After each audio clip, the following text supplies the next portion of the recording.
नमस्कार, कोचअप academy YouTube channel पर एक बार फिर आपका स्वागत है। आज साइनोसॉइडल अल्टरनेटिंग क्वांटिटीज़ के फेज़ के बारे में थोड़ी डिटेल अंडरस्टैंडिंग बनाएंगे और जानेंगे कि एक स्टैंडर्ड साइनोसॉइडल वेव जो t0 पे समय की शुरुआत पे जीरो इंस्टेंटेनियस मैग्नीट्यूड से शुरू होती है, उसे तो एक सरल Vm sin ओमेगा t या Vm sin थीटा से रिप्रेजेंट कर सकते हैं। लेकिन अगर कोई साइनोसॉइडल क्वांटिटी t0 पे अपना इंस्टेंटेनियस मैग्नीट्यूड जीरो नहीं रखती है और साइनोसॉइडल वेरिएशन रखती है, तो उसका जो जनरल एक्सप्रेशन है वो किस तरह से फेज की मदद से बनाया जाता है। शुरू करते हैं आज का video lesson. Sinusoidal alternating quantities में फेज एंगल क्या है। हमने जाना कि इंस्टेंटेनियस वोल्टेज या इंस्टेंटेनियस करंट टाइम के वेरिएशन के साथ अपना मैग्नीट्यूड तो बदलती ही है, साथ ही में आधी साइकिल के लिए करंट की एक डायरेक्शन रहती है या वोल्टेज की एक पोलैरिटी रहती है, और आधी साइकिल के ड्यूरेशन के बाद करंट अपनी दिशा बदल देता है, वोल्टेज की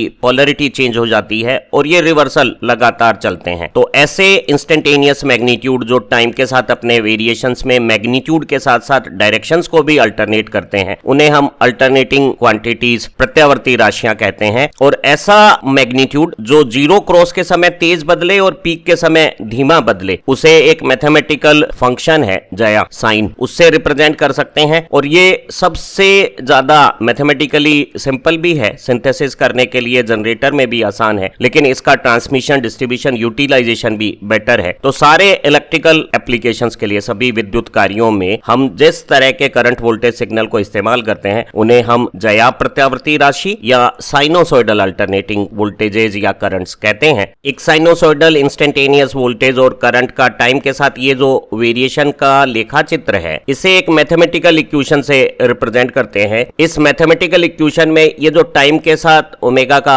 मल्टीप्लिकेशन एक एंगल की फॉर्मेट बना देता है, और रेडियन यूनिट में इस एंगल को हम अंग्रेजी में आर्ग्यूमेंट और हिंदी में कोणांक कहते हैं। और जब समय के साथ कोणांक का मान बदलता है तो उसका जो साइन रूप है, जया रूप है, वो इस Vm या Im से जब मल्टीप्लाई होता है तो ताक्षणिक मान का वेरिएशन, जैसा चित्र में यहाँ प्रदर्शित किया गया है, समय के साथ होता है, जो न केवल निश्चित निर्धारित अंतराल के बाद दिशा बदलता है, कुछ समय बाद स्वयं को दोहराता है। और दोहरान के एक समूह को हम एक साइकिल कहते हैं। साइकिल के टाइम को आवर्तकाल T कहते हैं, और एक सेकंड में हुई साइकिल की संख्या को आवृत्ति कहते हैं। यहाँ इस मैथमेटिकल नोटेशन में ये जो स्मॉल v और स्मॉल i है, वो क्रमशः विभव और धारा के ताक्षणिक मान है। अंग्रेजी में कहें तो ये वोल्टेज और करंट के इंस्टेंटेनियस मैग्नीट्यूड है। और यहाँ कैपिटल Vm और Im ये मैग्नीट्यूड है जो वेव में किसी क्षण पे अधिकतम पॉजिटिव या मैक्सिमम नेगेटिव होते हैं। इन्हें हिंदी में हम शिखर मान, अधिकतम मान या आयाम कहते हैं। वहीं अंग्रेजी में इन्हें पीक मैग्नीट्यूड या एम्पलीट्यूड कहते हैं। एक जया प्रत्यावर्ती तरंग में अनैनी sinusoidal alternating current positive peak और नेगेटिव पीक एक बराबर मान के होते हैं, और पॉजिटिव हाफ का वेरिएशन नेगेटिव हाफ के वेरिएशन के साथ सिमेट्रिकल सेटअप रखता है। जैसे हमने कहा कि वो समूह जो स्वयं को दोहराता है, जैसा कि यहाँ श्यान हाईलाइट में हमने प्रदर्शित किया है, पॉजिटिव पीक से अगले पॉजिटिव पीक के बाद आप देखिए डी के बाद जो वेरिएशन है वो ए के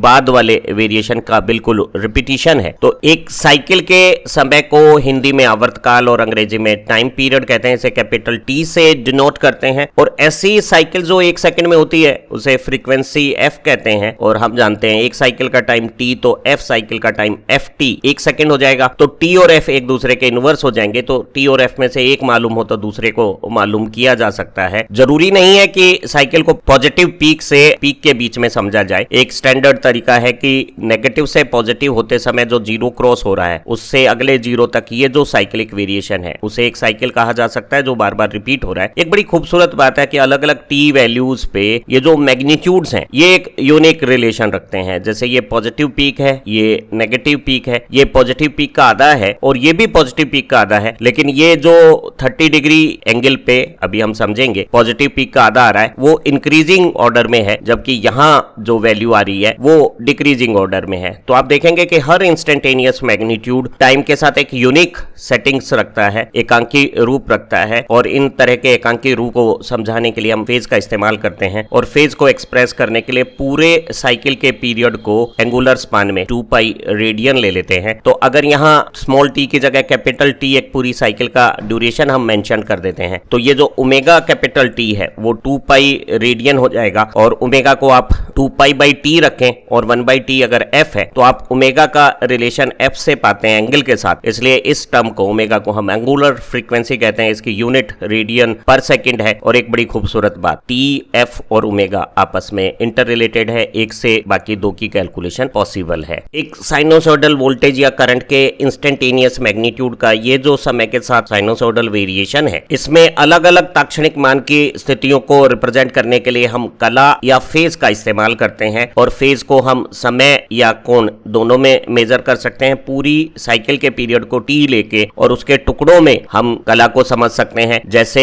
ये जो जीरो क्रॉस है पॉजिटिव से नेगेटिव होते हुए, वो एक स्टैंडर्ड साइनोसॉइडल वेव में जो टी जीरो पे अपना इंस्टेंटेनियस मैग्नीट्यूड 0 रख रही थी, उसके लिए t/2 की कला हो गई है। इसी तरह से पॉजिटिव पीक t/4 की कला है, नेगेटिव पीक 3t/4 की कला है। हम इस क्वार्टर साइकिल के भी टुकड़े कर सकते हैं। t/4 का जो 1/3 है t/12, उस कला में मान अधिकतम का आधा हो जाता है क्योंकि ये जीरो के पास तेजी से बदलता है। इसी तरह से क्वार्टर के आधे t/8 टाइम ड्यूरेशन में मैग्नीट्यूड मैक्सिमम वैल्यू का 70.7% 1/√2 टाइम्स हो जाता है। तो हम इंस्टेंटेनियस मैग्नीट्यूड को टाइम से रिप्रेजेंट कर सकते हैं। एक दूसरा बेहतर तरीका हो सकता है कि हम पूरी साइकिल के एंगुलर स्पान को 2 पाई रेडियन लेते हुए इस रेडियन के टुकड़ों में कला को समझें। जैसे ये जीरो क्रॉस जो पॉजिटिव से नेगेटिव होते हुए है वो पाई रेडियन पोजीशन है। इसी तरह से पॉजिटिव पीक π/2 रेडियन पोजीशन है, पीक का आधा π/6 रेडियन पोजीशन है। लेकिन जो सबसे बेहतरीन तरीका है फेज या कला को रिप्रेजेंट करने का, जो ज्यादा सुविधाजनक है, जिसमें हमारा अभ्यास भी ज्यादा है, वो है डिग्री सिस्टम। पूरी साइकिल को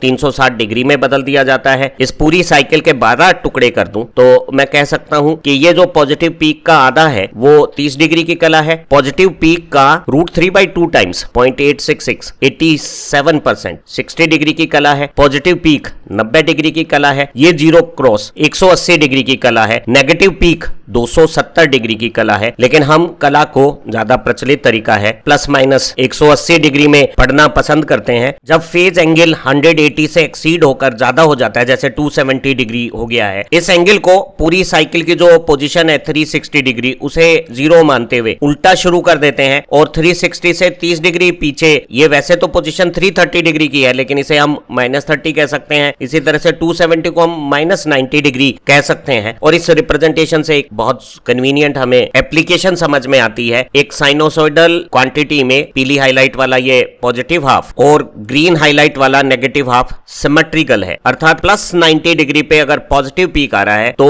-90 डिग्री की कला पे एक बार फिर पीक मैग्नीट्यूड है, लेकिन वो करंट है तो उल्टी डायरेक्शन में है, वोल्टेज है तो उल्टी पोलैरिटी के साथ है। तो अगर +90 पे पॉजिटिव पीक है तो -90 पे नेगेटिव पीक है। दोनों मैग्नीट्यूड बराबर है, पर एक का साइन अगर पॉजिटिव है तो दूसरे का साइन नेगेटिव है। इसी तरह से -60 डिग्री पे और +60 डिग्री कला पे बी और जे पे इंस्टेंटेनियस मैग्नीट्यूड्स बराबर है, लेकिन डायरेक्शन या पोलैरिटी में रिवर्स है। तो अगर हम पॉजिटिव हाफ की किसी वैल्यूज को ठीक से समझ लेते हैं तो हमें नेगेटिव हाफ की वैल्यूज उल्टी डायरेक्शन में है, ये समझना आसान हो जाता है। हमारे पॉजिटिव हाफ में भी क्वार्टर वेव सिमेट्री है। अब देखिएगा कि ये जो सी पोजीशन के दोनों तरफ बी और डी 30 डिग्री का अगर एंगुलर डिफरेंस हो तो 90 से 30 पहले 60 डिग्री पे जो मैग्नीट्यूड की पोजीशन है वही 90 से 30 डिग्री बाद यहाँ डी पे 120 डिग्री के कला की स्थितियां हैं। तो अगर हमें 0 से 90 तक की ये पीली हाईलाइट वाली पोजीशंस ठीक से मालूम हो जाए तो इन्हें सिमेट्री से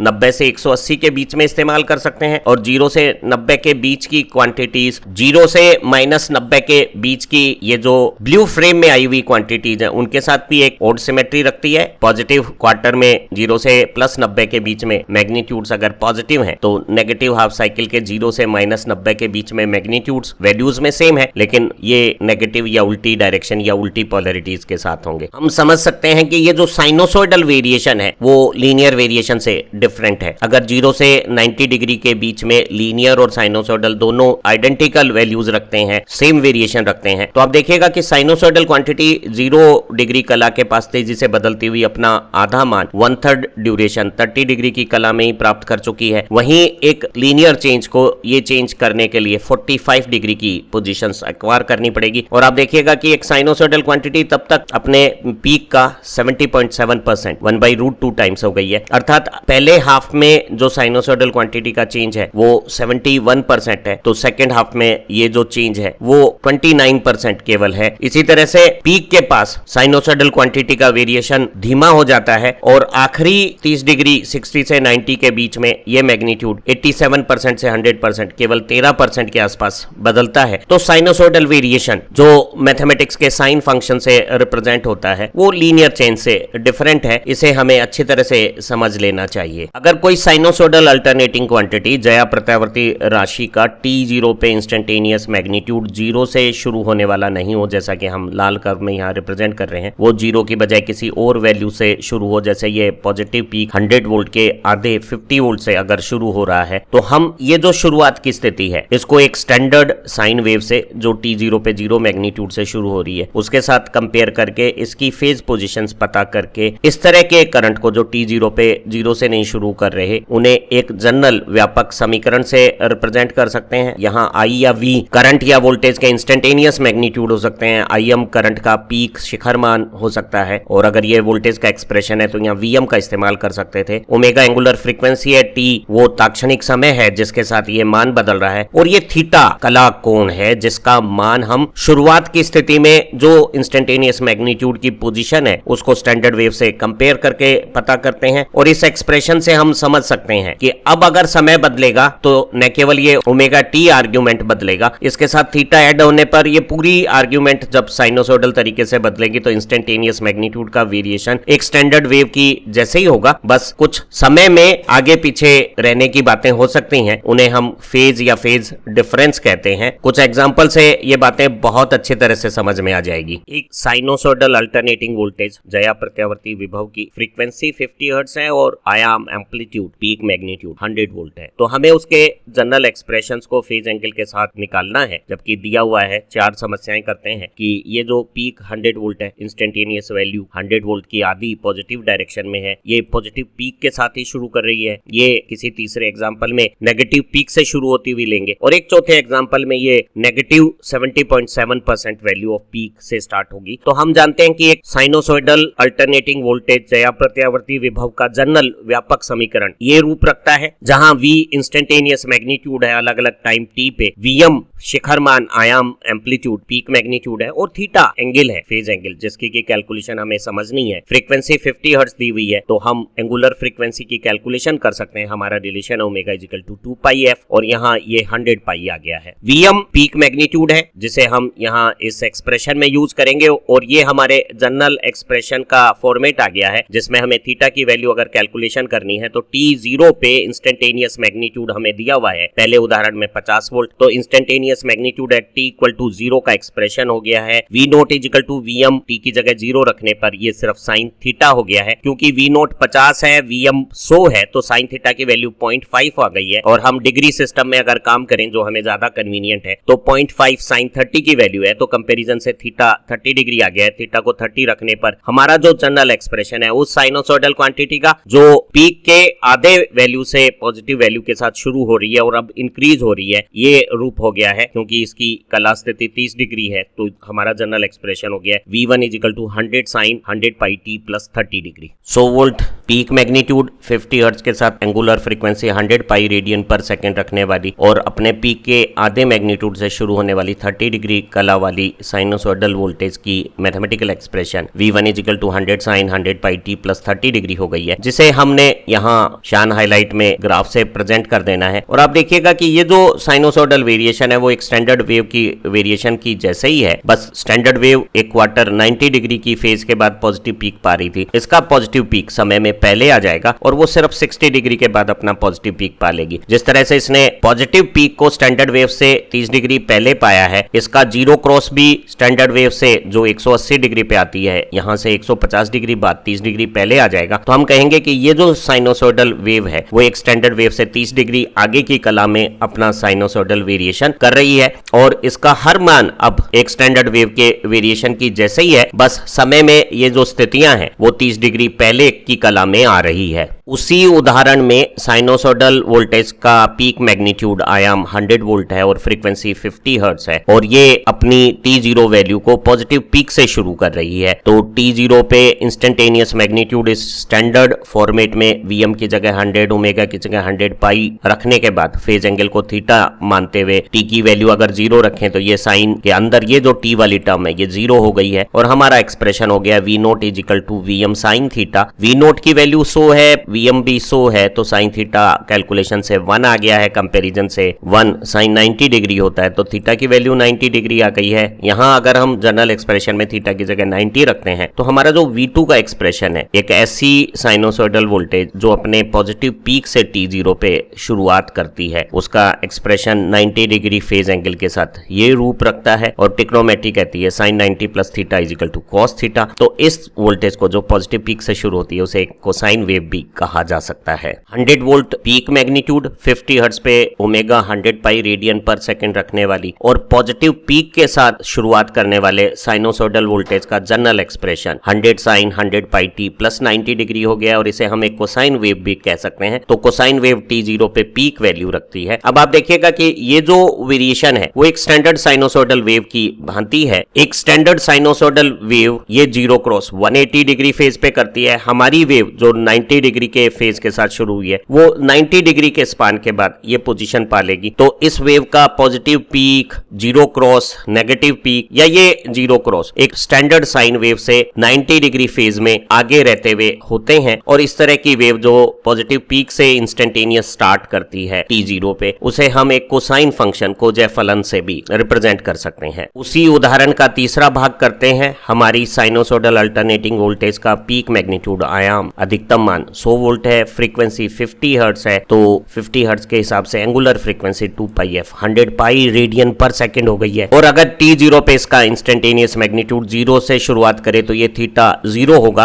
अन्यथा थीटा की वैल्यू को T0 इंस्टेंटेनियस मैग्नीट्यूड से कैलकुलेट किया जा सकता है। हमारी साइन वेव T0 पे नेगेटिव पीक से शुरू हो रही है तो उसका T0 पे instantaneous magnitude V not minus 100 volt है। यहाँ इस जनरल एक्सप्रेशन में V T0 पे माइनस 100 रखने पर, Vm की जगह 100 वैल्यू रखने पे, T0 रखने पे हमारी साइन थीटा आ गई है -1 और -90 डिग्री का साइन थीटा -1 होता है तो कंपैरिजन से थीटा -90 डिग्री आ गया है। तो इस वाली कला स्थिति का जनरल टेक्नोमेट्रिक एक्सप्रेशन V3 ये रूप रखता है और हम एक -90 डिग्री एंगल या कला के साथ जो साइन वेव है उसे एक नेगेटिव कोसाइन वेव के रूप में भी रख सकते हैं। तो हम पाते हैं कि नेगेटिव पीक से शुरू होने वाली साइन वेव की कला -90 डिग्री होती है और इसे एक नेगेटिव कोसाइन वेव से भी रिप्रेजेंट किया जा सकता है। ये नेगेटिव कोसाइन वेव है या -90 डिग्री कला का साइन वेव फंक्शन है, वो एक स्टैंडर्ड साइनोसॉइडल वेव जो T0 पे 0 मैग्नीट्यूड से शुरू होती है उससे कला में 90 डिग्री पीछे है, यानी जो स्टैंडर्ड वेव की पोजीशंस आ रही थी वही पोजीशन इस वेव की भी होंगी वेरिएशन में,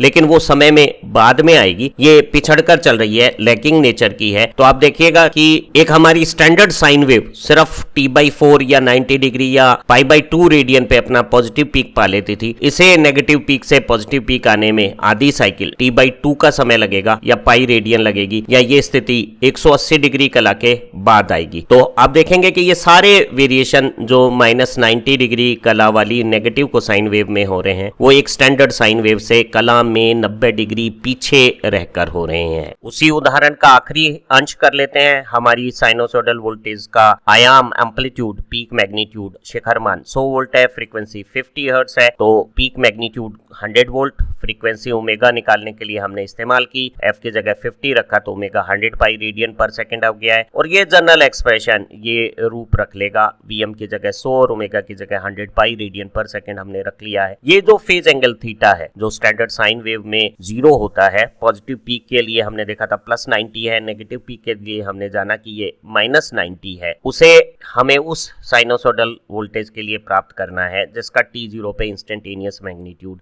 -70.7 वोल्ट है। यहाँ V की जगह V0 वैल्यू रखी तो हमने देखा कि T0 पे साइन थीटा की वैल्यू -0.707 या -1/√2 है। कंपैरिजन से ये 45 डिग्री के नेगेशन का साइन है तो हमारा थीटा -45 डिग्री हो गया है। ध्यान रहे अगर यही इंस्टेंटेनियस मैग्नीट्यूड +70.7 होता और इंक्रीजिंग ऑर्डर में होता तो ये फेज एंगल प्लस 45 होता, और यही अगर इंस्टेंटेनियस मैग्नीट्यूड 70.7 वोल्ट होता और वो समय के साथ घट रहा हुआ होता तो ये एंगल 90 से 45 कम की बजाय ज्यादा 135 डिग्री हो जाता। तो एक -45 डिग्री कला स्थिति के साथ एक साइनोसोडल क्वांटिटी जो पीक 100 वोल्ट रखती है वो -70.7 वोल्ट से शुरू होगी और उसका जनरल एक्सप्रेशन 100 sin 100 पाई t -45 डिग्री हो गया है, या 45 डिग्री इस वेव का कला कोण है। तो 100 वोल्ट शिखर मान वाली अगर वेव -70.7 वोल्ट से शुरू हो तो उसका t0 फेज एंगल -45 डिग्री है, अर्थात ये तरंग समय में 45 डिग्री बाद वही स्थितियां प्राप्त कर लेगी जो हमारी स्टैंडर्ड साइन वेव की है। तो ये जो वेरिएशन है वो स्टैंडर्ड साइन वेव से समय में पिछड़कर है, ये लैगिंग कर रहा है 45 डिग्री, और वेरिएशन का pattern same standard sine wave की जैसे ही है। तो अगर कोई वेव पॉजिटिव पीक के आधे से t0 पे शुरुआत होती तो उसका फेज एंगल +30 डिग्री कर देते, अगर कोई वेव पॉजिटिव पीक से शुरू होती तो उसका फेज एंगल 90 डिग्री कर देते, और अगर कोई नेगेटिव पीक से शुरू होती तो यहाँ थीटा की जगह हम -90 डिग्री कर लेते, और हम किसी भी स्टार्ट से फेज एंगल का पता कर सकते हैं, और फेज एंगल की वैल्यू से न केवल t0 पे इंस्टेंटेनियस मैग्नीट्यूड क्या है ये मालूम हो जाएगा, किसी दूसरे टाइम पे इंस्टेंटेनियस मैग्नीट्यूड क्या पोजीशन रख रहा है ये भी जानकारी प्राप्त हो जाएगी। आज की इस वीडियो से आपको साइनोसॉइडल क्वांटिटी के फेज के बारे में अंडरस्टैंडिंग अच्छी बन गई होगी। आपको अगर हमारा ये लर्निंग लेसन अच्छा लगा है तो इसे लाइक और शेयर भी कीजिएगा, और चैनल को सब्सक्राइब करते हुए बेल आइकन भी प्रेस कीजिएगा ताकि हमारे सारे नए काम के नोटिफिकेशन आपको समय पर मिलते रहेंगे। हम अगली वीडियो में फेज डिफरेंस को समझेंगे और फेजर रिप्रेजेंटेशन के बारे में एक एलिमेंट्री इंट्रोडक्शन करेंगे। फिर मिलते हैं एक नई वीडियो के साथ। Thank you very much.